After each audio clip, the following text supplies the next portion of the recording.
So hello guys, कैसे हो आप सभी। सो गाइस, आज मैंने देखा, देखो मैं इतने दिनों से जो ऑब्जर्व कर रहा हूँ, ऑब्जर्व ये कर रहा हूँ कि मेरे जितने भी वीडियो के नीचे कमेंट है या तो मेरे मैसेज के नीचे, मैसेज के नीचे नहीं, मैसेज में ही जितने मैसेज आ रहे हैं सब किससे रिलेटेड आ रहे हैं पता है? CSN IT से रिलेटेड ही आ रहे हैं कि सर मुझे CS में एडमिशन लेना है, सर मुझे IT में एडमिशन लेना है, सर सब्जेक्ट कैसा होगा, सर सब्जेक्ट हार्ड होगा क्या, सर सब्जेक्ट सिंपल होगा कि सर हमें कौन सा प्रोग्रामिंग का कोर्स कौन सा करना चाहिए, अगर कोडिंग मुझे नहीं आ रहा तो क्या होगा। और बहुत सारे ऐसे क्वेश्चन थे ना, तो मैंने क्या सोचा, मैंने सोचा यार उस फील्ड से रिलेटेड ही किसी को बुला लेते हैं और उससे अच्छी तरीके से आपको नॉलेज ट्रांसफर कर देते हैं। तो मैंने सोचा यार बुलाओ तो किसी ऐसे को बुलाओ जिसमें सच में वैसा नॉलेज हो। नहीं तो इंजीनियर्स तो सब बनते हैं, आप सभी को पता है इंजीनियर्स तो सब बनते हैं, बट ऐसे को बुलाओ कि सच में उसने अच्छा को टॉप किया होगा, अच्छा का स्कोर निकाला होगा। टॉप करना, स्कोर निकालने के बाद भी उसके अंदर वो स्किल होना चाहिए, नॉलेज होना चाहिए, ये सभी चीज़ें होनी चाहिए। क्योंकि एक चीज़ और मैं बताने वाला हूँ, अभी चलो बता देता हूँ।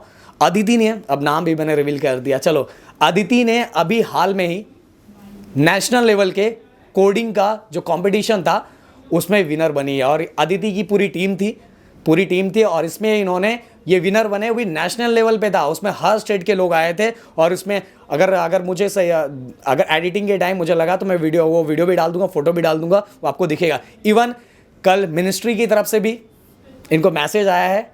और किसके लिए, क्या चीज़, इंटरनेशनल लेवल के लिए साउथ अफ्रीका जाने वाली है। अगर सब चीज़ें, अभी सबसे पहले इनका इंटरव्यू है दिल्ली में, इसके बाद तो मैंने ऐसे लोगों को बुलाया है, ऐसे भी किसी को नहीं बुला दिया। अब इंट्रोडक्शन देते हैं पूरी तरह से। सबसे पहले ये बताना जरूरी था ना, हम जिसको बुला रहे हैं वो कैसा है, सबसे पहले ये जरूरी है। तो अदिति के बारे में अगर मैं बताऊं तो अदिति का जो 10th में परसेंट है 92, 12th में 84, देन इसके इंजीनियरिंग में 9.65। गाइस अब समझ लो, ओके। तो मैंने ऐसे किसी को नहीं बुलाया। और दूसरी बात, मैं अदिति क्यों बोल रहा हूँ ये भी बता देता हूँ। सर अदिति मैम बोलो, और थोड़ी दिन में आपके लिए मैम हो जाएंगे, पर मेरे लिए अदिति है। क्योंकि मैं आपकी स्टूडेंट हूँ। क्योंकि अदिति मेरी स्टूडेंट है। और ये स्टूडेंट है क्योंकि देखो हमारे इधर जो एटमॉस्फेयर है ना, सब टॉपर ही है। और हमारे इधर जो स्टूडेंट आते हैं वो पहले तो टॉपर नहीं रहते, पर बाद में वो सच में टॉपर बन जाते हैं और सच वाला टॉपर रहते हैं।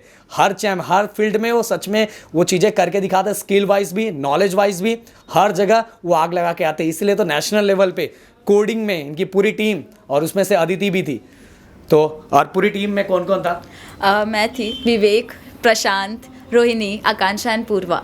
सो पूरी टीम को मेरी तरफ से कॉन्ग्रेचुलेशन। अदिति ने आप लोगों की बहुत ज़्यादा तारीफ की है, अदिति ने सब कुछ मुझे बताया, मुझे बहुत अच्छा लगा।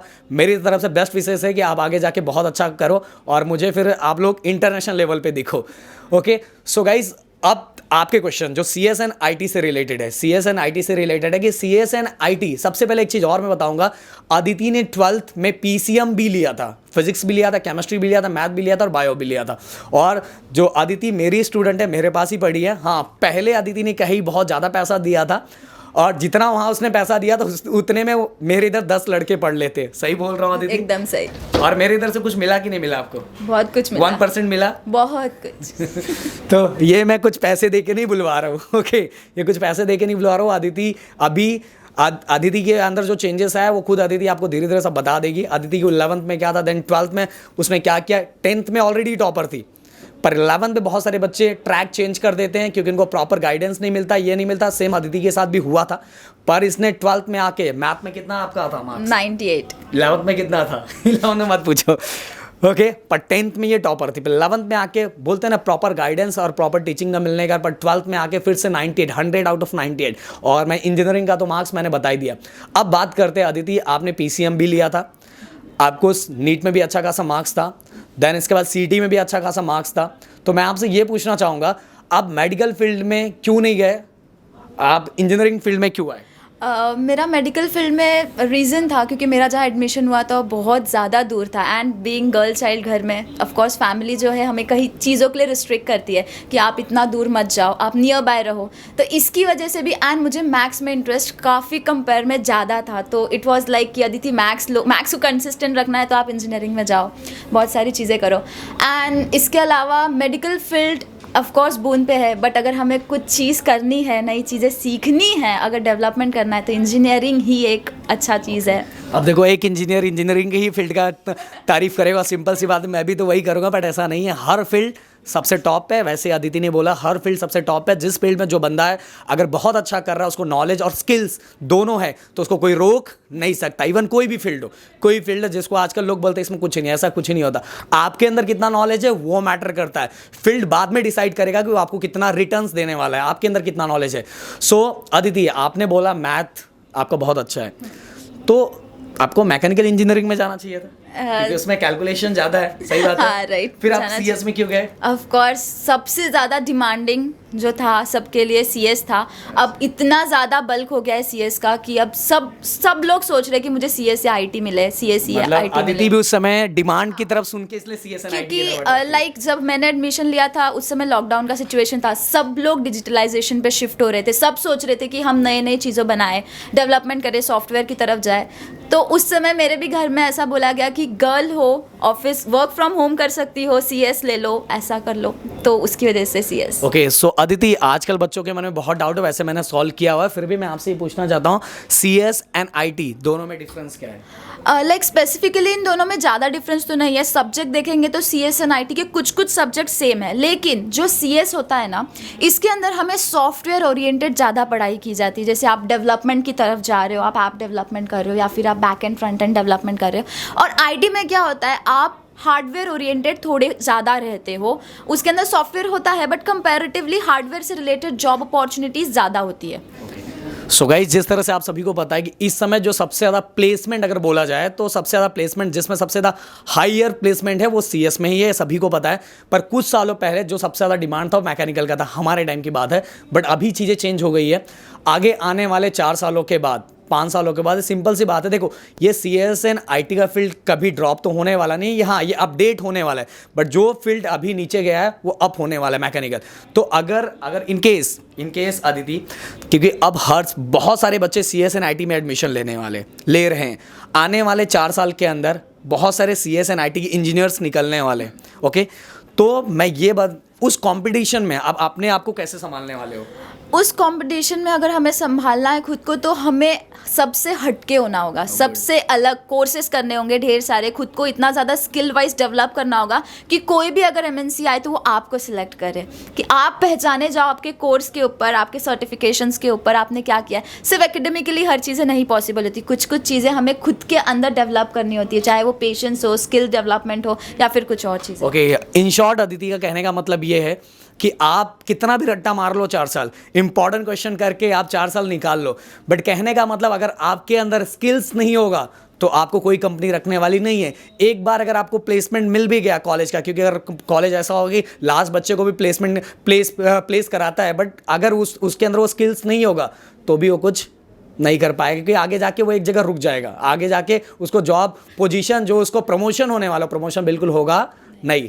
सो अदिति, अगर कोई बच्चा 4 साल बस पढ़ाई कर रहा है और अच्छा खासा कर रहा है, जो जितना इंपॉर्टेंट क्वेश्चन है ये है जो प्रदीप से प्रोवाइड कर रहा है, सब कुछ कर रहा है, अच्छे से करके निकल जा रहा है, और वो एक्स्ट्रा कुछ भी नहीं कर रहा है, ना कोडिंग ना प्रोग्रामिंग, कुछ भी एक्स्ट्रा कुछ नहीं सीख रहा है, जितना कॉलेज में हो रहा है, जितना सिखाया जा रहा है उतना ही कर रहा है, तो क्या अगर अच्छा रैंक आने के बाद भी उसके लिए प्रॉफिट है कि लॉस है? अगर ऐसे देखा जाए तो उसके लिए एक सॉर्ट ऑफ लॉस है, क्योंकि बुक वॉर्म बन के कुछ नहीं किया जा सकता। आपको कोर्सेज करने होंगे, आपको अपना स्किल डेवलप करना होगा। हर स्टूडेंट ऐसे ही बोलते हैं। ऑफ कोर्स बुक वॉर्म होना आपके लिए इट्स लाइक आप स्कोर करो, मैं भी स्कोर कर रही हूँ, मैंने भी 9.6 किया है, ऑफ कोर्स मैं भी पढ़ रही हूँ, उसके साथ साथ आई एम डूइंग कोर्सेज। बहुत सारे कोर्सेज होते हैं जो हम लोग कंटिन्यूज करते रहते हैं। एक सॉफ्टवेयर डेवलपर को अपने जो स्किल्स होते हैं उसे अपडेट करना पड़ता है, उसे कंटिन्यूसली, आज शायद HTML बून पे है, कल शायद PHP होगा, तो आपको अपडेटेड रहना पड़ेगा, आपको समझना पड़ेगा कि मार्केट क्या डिमांड कर रहा है, और अगर मार्केट से पीछे हटे तो फिर कुछ आपके पास नहीं है, आपको करना पड़ेगा। कोर्सेज करो, ढेर सारे कोर्सेज करो, सर्टिफिकेशंस। कंपनीज आपसे ये नहीं पूछेंगी कि आपको कितना पॉइंटर है, कंपनीज पूछेंगी कि आपने कितने सर्टिफिकेशंस लिए, आप कौन से सर्टिफिकेशन में कितने स्टार्स ले चुके हो, ये सारी चीज़ें। ओके, सो अदिति ने एक स्टार्टिंग में बात भी बोला था कि इनका 9.6 है। देखो बहुत सारी MNC कंपनियां जो होती है वो पहले से एक क्राइटेरिया बना के रखती है कि बहुत सारे बच्चों को पहले से बाहर निकाल दे, इसलिए वो क्राइटेरिया बना के रखती है। तो जो आपका रैंक है वो मैटर करता है कि कुछ कंपनी कंपनियों के लिए, बट उसके साथ ही आपके अंदर स्किल्स भी होना चाहिए। आप एक्स्ट्रा क्या कर रहे हो वो बहुत मैटर करता है। इसलिए कॉलेज के बाद, क्योंकि जैसे पता है कि कॉलेज अपना 8 घंटे का कॉलेज होता है, ओके 8 घंटे का कॉलेज होता है। उस कॉलेज के बाद ये 8 घंटे का पहले से बता दिया जाता है, पहले से मेहनत करो भाई, 8 घंटे होने वाला है। तो 8 घंटे करने के बाद आप एक्स्ट्रा कितना कर रहे हो, क्या सीख रहे हो, क्या कर रहे हो, वो आपको सबसे अलग रखने वाला है। अगर आपने एक्स्ट्रा कुछ अपने में डेवलप ही नहीं किया तो आपको कंपनी क्यों लेगी, दूसरे को ले लेगी, क्योंकि उसने बहुत सारा एक्स्ट्रा हार्ड वर्क किया हुआ है। सो इसलिए गाइस, इन शॉर्ट कहने का मतलब अदिति का ये है कि 4 साल के अपना जो रैंक है वो भी बरकरार बनाए रखो, उसके साथ ही एक्स्ट्रा कुछ भी स्किल्स है वो भी डेवलप करो, तो आपको कोई भी रोक नहीं सकता। बिना अगर आपके कंपनी में सॉरी आप कंपनी बोल रहा हूँ, अगर आपके कॉलेज में कोई प्लेसमेंट भी नहीं है या तो कोई कंपनी आती भी नहीं है तो भी आपको टेंशन नहीं है, क्योंकि ऑफ कैंपस प्लेसमेंट होता है। और इसका एग्जाम्पल मैं 1-2 दिन में आपको दे भी दूंगा। ओके, सो अदिति, अब मेरा क्वेश्चन ये है कि अगर जैसे बहुत सारे बच्चे कोडिंग के बारे में बोल रहे हैं, तो सबसे पहले मैं आपको ये पूछना चाहूँगा कि जो अभी आपने नेशनल लेवल के कोडिंग में आप लोग विनर बने हो, तो उसके बारे में थोड़ा बताओ। एक्चुअली उसमें ज़्यादा तो रिवील नहीं करेंगे ये लोग, क्योंकि वो कैसा है, मिनिस्ट्री के पास वो सभी गया और अभी इनको आगे जाना लाइक हमने जो चीज़ बनाई है वो हमारे महाराष्ट्र गवर्नमेंट ने एक्सेप्ट की है उस चीज़ को, कि ये चीज़ हम एक्सेप्ट कर रहे हैं आपकी, एंड हमारे कोड्स उनके पास है अब। एंड हमने ऐसा किया था कि हमने बहुत ही अच्छा यूआई बनाया था। इनफैक्ट जो हमारा एटमॉस्फेयर था, जितने हम कंपटीशन में थे उसमें से सबसे अच्छा यूआई, यानी कि जो फ्रंट एंड आपको दिखाई देता है वो सबसे बेस्ट हमारा था। तो इसके अंदर बहुत ज़्यादा हमने मेहनत की थी। इसके अलावा बैक एंड डेवलपमेंट में हमने ऐसी चीज़ें की थी जो बाकी नहीं कर पाए थे हमारे कंपटीशन में। क्यों किया था वो सारी चीज़ें, क्योंकि हमारे जो बाकी के टीममेट्स थे उनका जो बैक एंड डेवलपमेंट वाला कोर्स वाला सेक्शन था, जो उनके सर्टिफिकेशन थे वो इतने ज़्यादा थे कि उन्होंने ऐसी चीज़ें कर ली जो जजेस आए थे उन्होंने एक्सपेक्ट भी पहले से उन्होंने स्किल्स अपने डेवलप करके रखा था, पढ़ाई के अलावा स्किल्स। हाँ। कहने का मतलब यही है, आप स्टार्टिंग से स्किल्स डेवलप करो। हाँ, वो शौक थे कि ये बच्चे हमारे जो अभी जस्ट स्टार्ट किया है इन्होंने, वो इतने ज़्यादा कैसे। तो start first year second year आपके पास बहुत टाइम होता है, थर्ड ईयर फोर्थ ईयर में आप तो प्रोजेक्ट्स में घुस जाओगे, लेकिन first year and second year आपको इतना ज़्यादा मेहनत करना पड़ेगा विथ योर स्टडीज़ की कोर्सेज कर लो। अभी आपके पास बहुत टाइम है कोर्सेज करने के लिए, बहुत सारे कोर्सेज भी है। अच्छा, अगर मैं बोलूँ कि अगर किसी को कोडिंग के कोर्सेज कर रहे हैं तो ऑनलाइन बेटर कि ऑफलाइन बेटर है?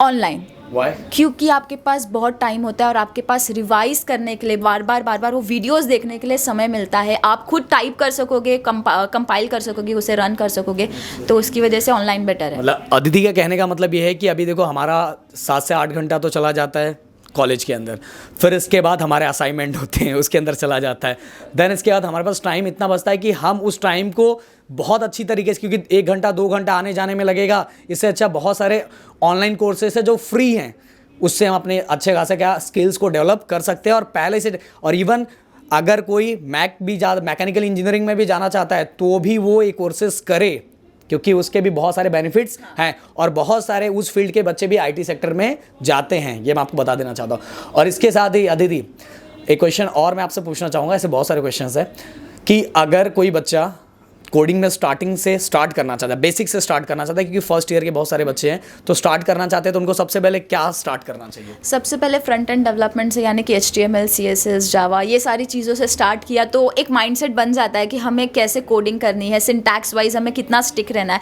इसके बाद आप जावा, आप पाइथन पे जाओ, आप C++ पे जाओ, C लैंग्वेज पे जाओ, ये सारी चीज़ें थोड़ी सी अपर है, एडवांस लेवल की है। तो आप बिगनिंग में अगर करना चाहते हो तो HTML and CSS best option है। ओके, सो अब एक क्वेश्चन ये है कि अगर जैसे अभी फर्स्ट ईयर में बहुत सारे बच्चे जा रहे हैं, तो सबसे पहले वो इतने सारे लेक्चर्स होते हैं, इतने सारे लेक्चर्स, देन इसके बाद असाइनमेंट्स। अच्छा, सबसे अच्छा कि अगर जिस बच्चे को स्कोर करना है तो क्या क्या ज़रूरी होता है कॉलेजेस के अंदर? वैसे मैंने बताया है कॉलेजेस में क्या क्या है, क्योंकि कॉलेजेस में ओनली पढ़ के पूरी तरह से परसेंट निकालना मुझे लगता है उतना नहीं हो सकता। बहुत सारी ऐसी चीज़ें जिसमें अगर आप अच्छे से करोगे तो आपका स्कोर अपने आप अच्छा आ जाएगा। तो क्या क्या है ऐसी? तो को करिकुलर एक्टिविटीज़ जो होती है हमारे कॉलेजेस में, जैसे कि समझ लो आपके कॉलेज का आइसोलेटेड हैकेथॉन भी होता है। जैसे आप छोटे थे तो आप लोग एग्जीबिशंस वगैरह लेते थे, राइट? उसी प्रकार हम यहाँ पे हैकेथॉन लेवल पे खेलते हैं, हम हैकेथॉन्स में पार्टिसिपेट करते हैं। इसके अलावा बहुत सारे आपके कॉलेजेस के आइसोलेटेड खुद के भी ऐसे एसोसिएशंस होते हैं, उसके अंदर भी पार्ट लेना होता है,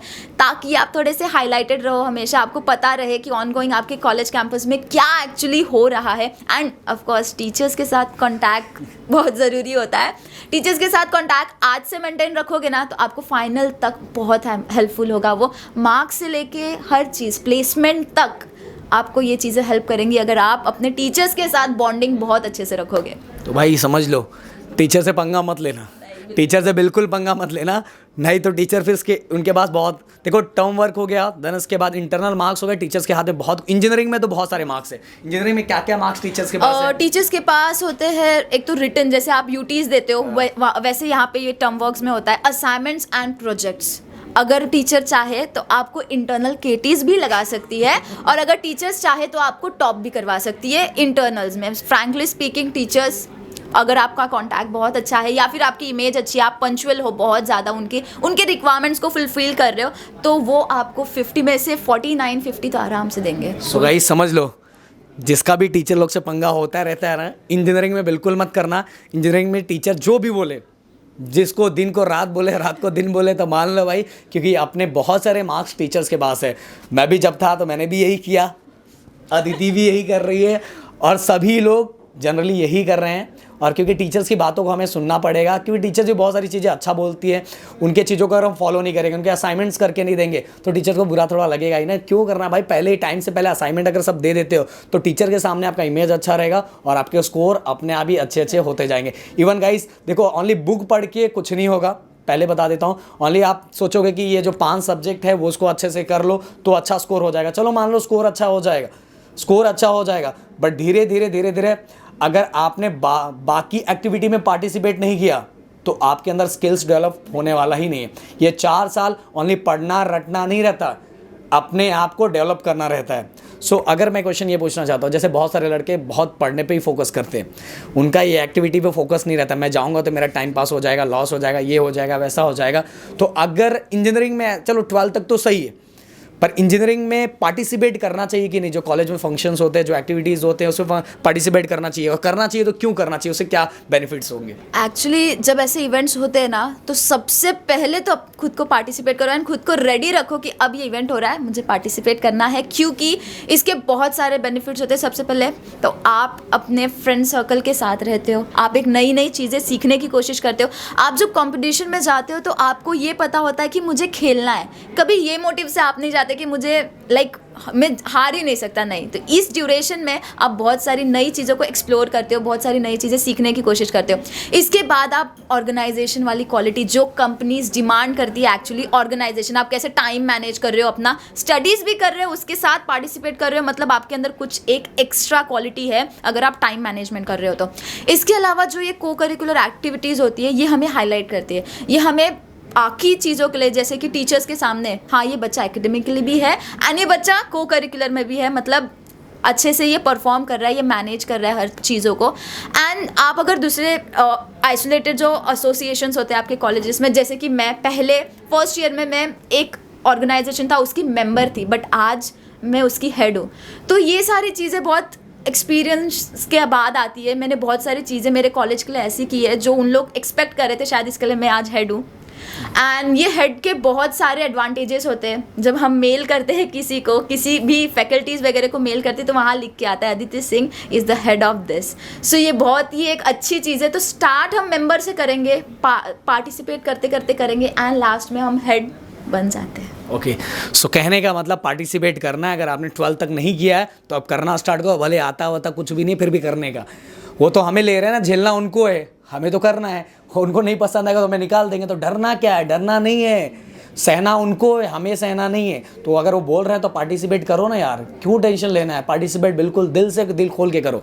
अब इतने सारे, जैसे अभी बच्चों के पास, इस साल के बच्चों के पास बहुत कम टाइम रहेगा, उस कम टाइम में अगर उनको सिलेबस कंप्लीट करना है तो सिलेबस कंप्लीट करना, क्योंकि कॉलेजेस में सिलेबस आप सभी को पता है। और मैं पहले बता देता हूँ, इंजीनियरिंग वाले स्टूडेंट्स सभी को बता देता हूँ, कॉलेजेस में सिलेबस कभी नहीं होता। तो इसीलिए आप सभी को ये बोलूँगा कि आपको अपने से पहले से जुड़ जाना है। और मैं आप सभी को पहले से बता देना चाहता हूँ, अदिति आप सभी का, इंजीनियरिंग वाले जितने स्टूडेंट हैं उन सभी का मैथ लेने वाली है, और बहुत अच्छी तरह आपको मज़ा आ जाएगा यार, क्योंकि एक टॉपर पढ़ा रही है तो वो नेक्स्ट लेवल का ही पढ़ाएगी और आपको मज़ा आएगा।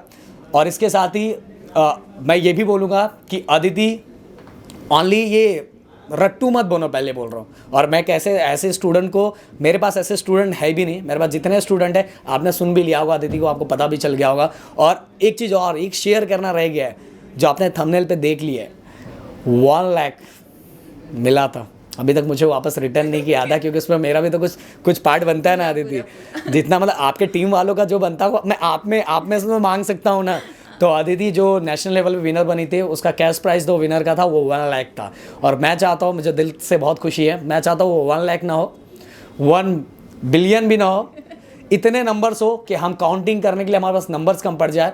और मेरे दिल से दुआ यही है। और आज से मेरे साथ जितने स्टूडेंट कनेक्ट हैं, मैं सभी से यही बोलूँगा कि सब बहुत अच्छा करो कि प्रदीप सर आपको यहाँ बुलाए और आपका इंटरव्यू अपने साथ ले। और मेरे लिए बहुत अच्छा मुझे लगा कि मैं अपने स्टूडेंट का इंटरव्यू ले रहा, मेरे लिए बहुत एज अ प्राउड मोमेंट है। मुझे किसी और को बुलाने की ज़रूरत नहीं, क्योंकि मेरे पास ही गोल्ड है।